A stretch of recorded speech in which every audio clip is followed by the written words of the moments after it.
What's up, guys? Today's another video. I haven't made a video in a while. This is a little bit of a different format. I want to make these every month or so. I just want to kind of recap my trading month and kind of just go over what I learned.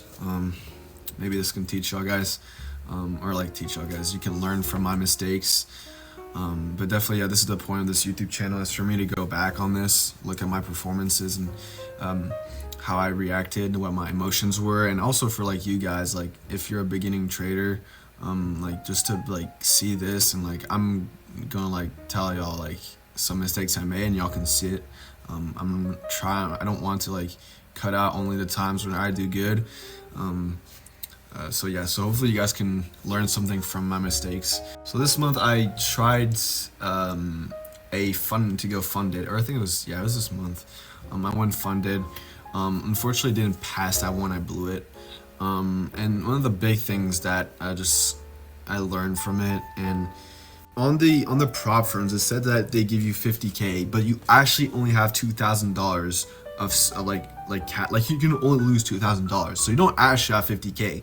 You have $2,000, and that's a big thing that I kind of learned, is that with a mini, there are positions where you might have to risk $800 worth of a mini, right? Where your stop loss is gonna have to be up there, and that's a problem, because that's not 2% of what you have. You don't have 50K, you have $2,000. 2% of that is $20. But the point is, you don't have the room, you don't have the space to lose $800. And so if you're sitting here in that position, you're holy shit, you're kind of predicting you might have seen some of my videos, and actually most of the videos I put on, sometimes I'll put a limit order and I'll draw out the stop loss to see how much I'm going to lose. And the thing with that, if you see that you might be risking too much, is that you're going to take the position. I was taking position still, but I was just putting the stop loss way lower, halfway at consequent encroachment of the fair value gap, where your stop loss should be at the damn upper portion of that actual wick, right? The actual candle, right, where the stop loss is supposed to be. And you have to be able to account for that, because the market is might retrace a little, the wick a little bit outside of the range that you want, and so you need to be able to afford that space. And so I've gotten stopped out so many times. I think it was Thursday.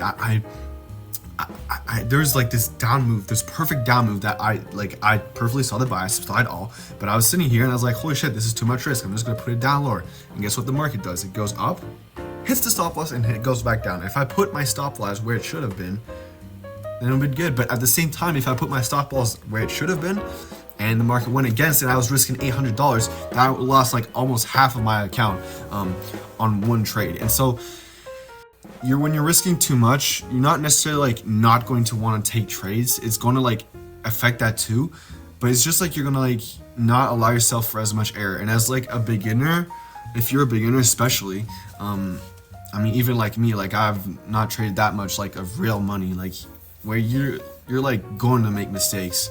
So you have to afford yourself that room and that space of failure, right? Especially when you're beginning. And so just shit. Honestly, just listen to what ICT says. I gotta decide not to listen to him, and I paid the price. But I learned by failure. I failed. So now I'm just gonna trade the micro when I pass my account. It's gonna take longer, but it's what you're supposed to do, because you're certainly not gonna. The chances of you passing it on a mini are very low.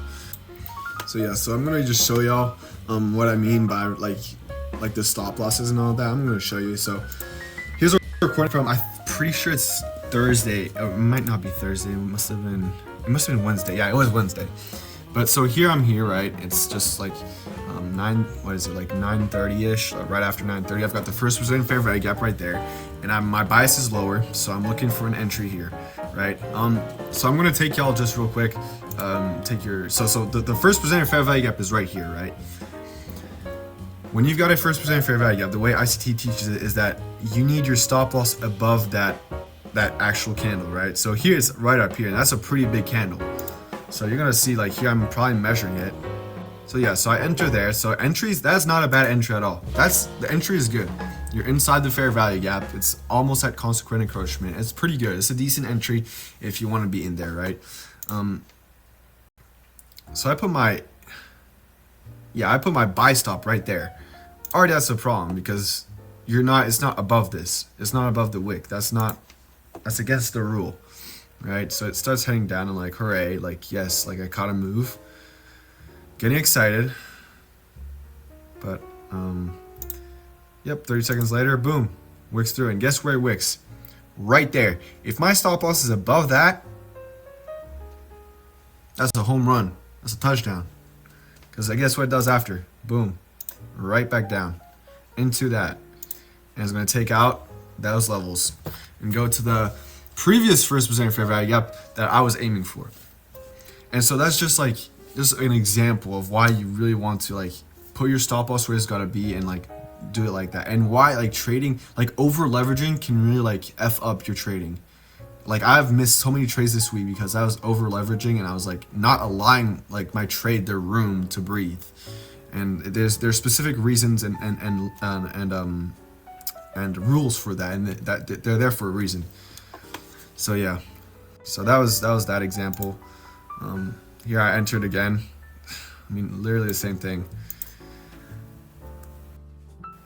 Once again, this is not a bad entry because the market ends up going down all the way down here. It goes all the way down, but it's just the stop loss once again is just way too tight, way too tight.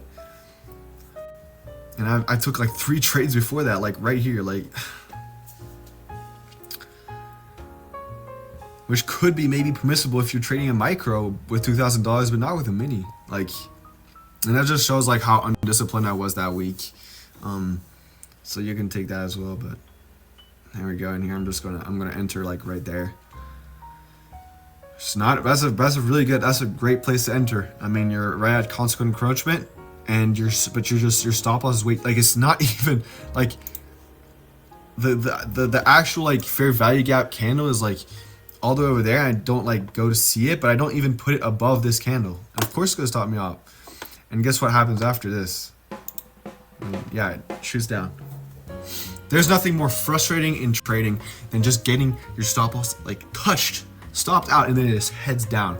There's nothing more frustrating than that. And I promise you, I remember I slammed the fuck out of my table. I was like, God damn it.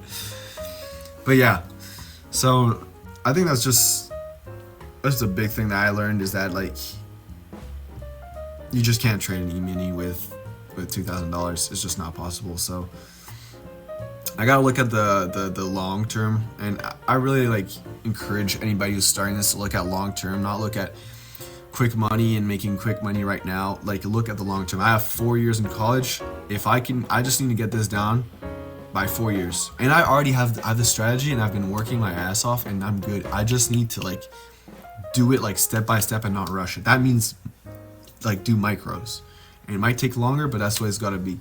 So if you're a new person, don't rush the process. Don't try to get in here and make 1,000, because you're just gonna lose them. That's just gambling. So yeah, so that's pretty much the video for today. I'll be trading this week again. So we're getting back at it. So yeah, so thank you for watching. Hope you learned a little something, and have a great day.